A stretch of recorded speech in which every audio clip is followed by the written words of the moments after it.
రేపు యేసయ్య రాబోతున్నాడు రెండోసారి. మరణము చూడకుండా అప్పటికి బ్రతుకుండే మనందరం కూడా మేఘరథముల మీద పైకెత్తబడతాం. ఎత్తబడే సంఘానికి ముందు గురితే ఏలియా. ఎత్తబడే సంఘం ఎలా ఎత్తబడుతుందంటే ఇదిగో ఇలాగ అని ఏలియాను చూపించి దేవుడు ప్రతీకాత్మకంగా మనకు నమ్మటానికి ఆధారం కలిగించాడు. మరణం చూడకుండా ఏలియాను తీసుకెళ్ళినట్టే మిమ్మల్ని అందరినీ తీసుకెళ్తాను. అదే రెండవ రాకడ. అవును, ఏలియాలాగా వెళ్ళిపోవాలి, సంతోషమే. మరి ఏలియాలాగా ప్రార్థన చేయాలి కదా. నువ్వు హన్నాలాగా ప్రార్థన చేసి ఏలియాలాగా ఎత్తబడలేవు బాబు. ఇంకా ఎవరిలాగా ప్రార్థన చేసినా ఏలియాలాగా ఎత్తబడలేవు. ఏలియాలాగా ప్రార్థన చేయాలి. అదేంటంటే యెరూషలేము యొక్క క్షేమం, సంఘ యెరూషలేము యొక్క క్షేమం. సంఘములో ఇన్ని రకాల బోధలు ఉండడానికి వీల్లేదు.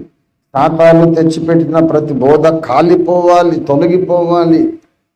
యూదా పత్రిక 3వ వచనం ప్రకారం పరిశుద్ధులకు ఒక్కసారి అప్పగించబడిన ఆ బోధే ఉండాలి, మిగతా బోధలన్నీ తొలగిపోవాలని ఈనాటి ఏలియాలుగా మనం ప్రార్థన చేస్తే ఈనాటి ఏలియాలుగా ఎత్తబడతాం కూడా.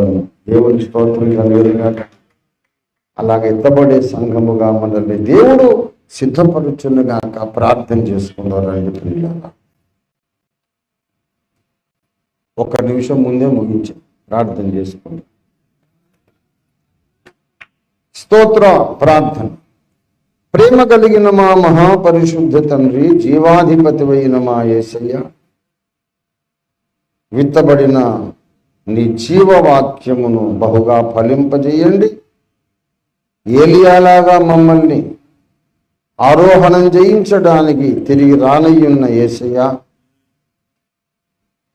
దేవుని ప్రజల క్షేమము కొరకు ఏలియా వలె ప్రార్థించేవారుగా, యెరూషలేము ప్రాకారాల మీద కావలి వారుగా, యెహోవా జ్ఞాపకకర్తలుగా మమ్మలందరినీ సిద్ధపరచమని, ఈ దర్శనాగ్ని మాలో మండించమని యేసు అద్భుత నామంలో స్తుతించి ప్రార్థిస్తున్నాం తండ్రి.